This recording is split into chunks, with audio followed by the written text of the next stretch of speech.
Introduction. Canada's immigration system is flawed. The Government of Canada has hired us to help reform the system. We have created a new immigration policy that addresses the problems of the current system. In this presentation, we will slowly go through the point system, explaining how and why the new and improved point system is the way it is. You require a minimum of 98 points or greater to qualify to immigrate. Hello, my name is Shan Hassan, and today I'll be talking about the academic immigration optimization of the immigration policy to Canada. So, this is the current academic immigration point system. So, to immigrate to Canada, you must meet all of the statutory requirements of the Immigration and Refugee Protection Act. Another thing that we noticed was interesting was that 5 points are awarded to persons who graduate high school. Graduation age fluctuates based on the country in which the individual has completed high school. So someone who was at the age of 16 and graduated high school in Pakistan would not necessarily be as experienced as someone who was at the age of 18 and graduated high school here in Canada. Also, levels of degree are acknowledged instead of importance. So someone who has a PhD in, let's say, philosophy would be accounted for more points than someone who has a master's in financial management. So this financial management is something that Canada needs more of. So to bring more people in and reduce the risk of labor shortages, we need to bring more of those people in who have their respective degrees. So this is the look at the new academic immigration point system. So 5 points will be rewarded for being 18 years or older and having completed 12 years of study in any educational institution anywhere in the world. Also, varying skill sets and degree will be acknowledged based on the current labor shortages in the Canadian job market. So as I spoke about earlier, financial management is something that Canada needs more of. So we'll bring in people who have a financial management degree so we can account for those labor shortages and reduce the amount of unemployment. So to reduce the amount of unemployment even further, we're going to have more rigorous screenings, and this will require more people working in the Canadian immigration law field. So this will drive the Canadian economy up. So this is how the new academic point system will look. So you could see up there that there will be anyone who has a master's in financial management or anyone who is an associate in applied sciences will be accounted for the same amount of points as someone who has a doctorate or PhD. And you can see there that anyone who has any of those respective degrees will get 24 points. Any master's degrees not listed above will have 23 points. Now you can see for the 21 points, the 19 points, and the 15 points, we didn't change anything because we considered that it is perfect the way it currently is. And as I spoke about at the very beginning, if you're 18 years old and have completed 12 years of study, you will be accounted for 5 points. Thank you very much for listening today. Hello, my name is Shakeem Polishevsky-Matthew. And these are my revisions that I would make to the point system for immigrating to Canada in both the age and language ability categories.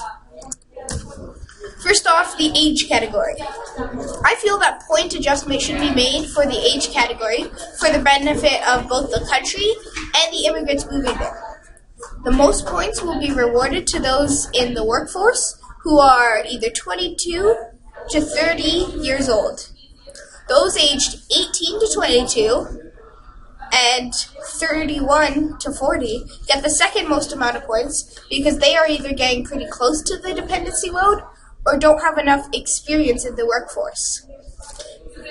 Those that are reaching the end of being in the workforce get less points, and those who are retired get the lowest amount of points.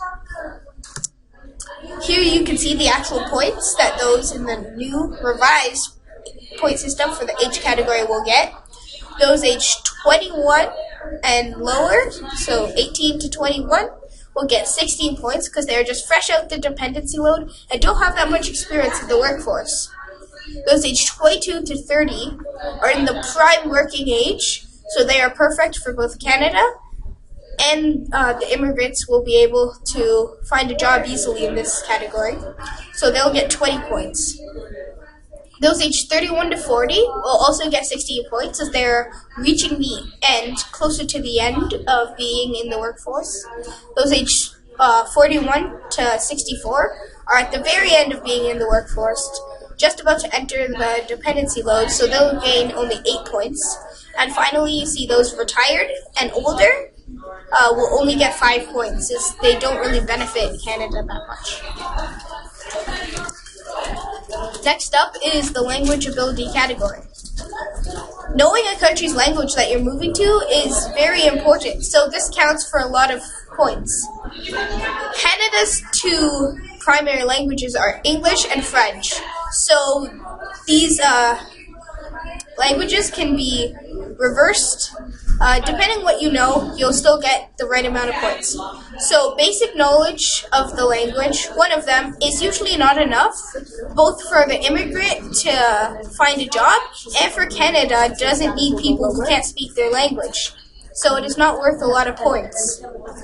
An intermediate knowledge of the language is to be expected of immigrants, so it is worth a regular amount of points, average. Advanced knowledge of the language will help the country as well as it will help the immigrant to find a job, so it is awarded many points. Additional points are added if you can speak the second primary language of the country as well. So these are the points you can see here for the new language ability point system. Excuse me.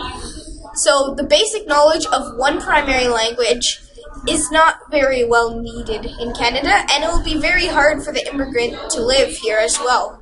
So that is only worth 5 points. However, if you have a basic knowledge of both primary languages, still it won't really get you very far, but it's worth more, 7 points. Intermediate knowledge of one primary language is to be expected, so it gets the average 20 points. Whereas intermediate knowledge of both languages is good, so it'll get you a boost 23 points. Advanced knowledge of one primary language is very good, so this will get you 27 points.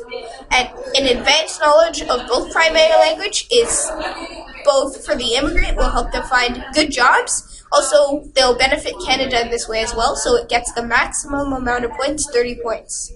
Work experience optimization.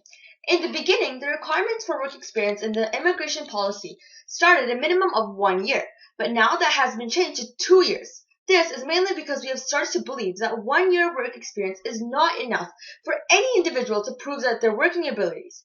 2 years will be able to help a person show the skills that they possess and the way they work in a given environment. We have kept the points at 9, as it is a reasonable amount that could and should be given to any individual who meets the minimum requirement. Due to this change in the minimum number of years that an individual has to overcome in order to apply through work experience, many other changes also had to be made. Of course, the type of job is also greatly taken into consideration and are broken into different levels by the NOC database. NOC stands for National Occupational Classification. But these points are what help us determine how to categorize an individual after they have gone through and been recommended by a database. What you see here is the table and the new improved table in our point system. So here's a table for work experience, and the maximum is 18 points. For 2 years, we give 9 points. 3 to 4 years of work experience, we give 12 points. For 5 years of work experience, we give 16 points. And for 6 or more years of work experience, we give 18 points. Adaptability optimization. Previously, to be considered an adaptable person for Canada, you should have a previous work experience in Canada, a living relative in Canada that is either a citizen or a permanent resident. As well as this, if you have a spouse living in Canada that has previously worked or has an education, and if you yourself have attended school in Canada or have the informal job offer in this country, these factors could help you gain more points. In the end, you would be able to obtain a full 10 points if you had these requirements. Seeing as some of these requirements are either given in an unjust amount of points or that this section of the system is in need of fewer direct payments, which can also be rewarded with a fair share of points, we have changed the select few parts to make the system more just.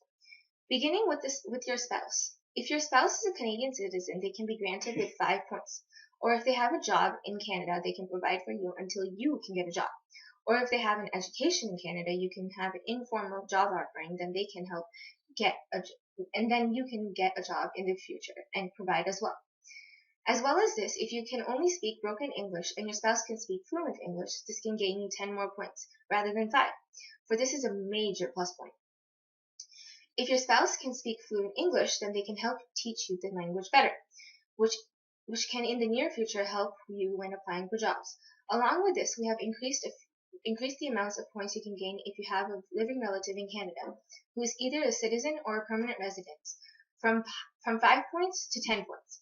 This is because many people who apply to get immigrated into Canada use their relatives to sponsor them. Seeing as this is a very high point in the immigration system, the amount of points that can be gained has been increased by 5 extra points.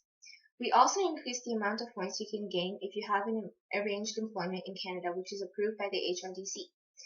Previously, you could have gotten 10 points, seeing as this component of the system is also a great deal, and for not many are able to get approved. This section has been granted another 5 extra points. All in all, now a potential immigrant is able to obtain 42 points, rather than 10 to help and add to the total of 98 points which is required. This is the adaptability point system chart. If your spouse has previously worked in Canada with a minimum of 1 year, or your spouse has previously attended school in Canada, you can gain 5 points. If your spouse is a Canadian citizen, you can gain 5 points. If you have 1 year full-time authorized work in Canada in the past, you can gain 10 points.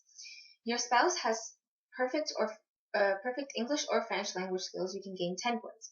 If you have attended school in Canada for a minimum of a year in the past, you can get 5 points. An informal offer of employment in Canada in keeping with the past experience or education, you can get 5 points. If you have a family relationship in Canada, brother, sister, mother, father, grandparent, etc., you can get 15 points. As well as this, if you have an arranged employment with Canada, which is approved by the HRDC, you can gain another 15 points. Conclusion. These changes to Canada's immigration policy will show beneficial results through the thriving economy and increase of awareness of Canadian culture and new immigrants. We hope that this presentation has been very informative and that we have addressed all of the current problems that Canada is facing by reforming the immigration infrastructure.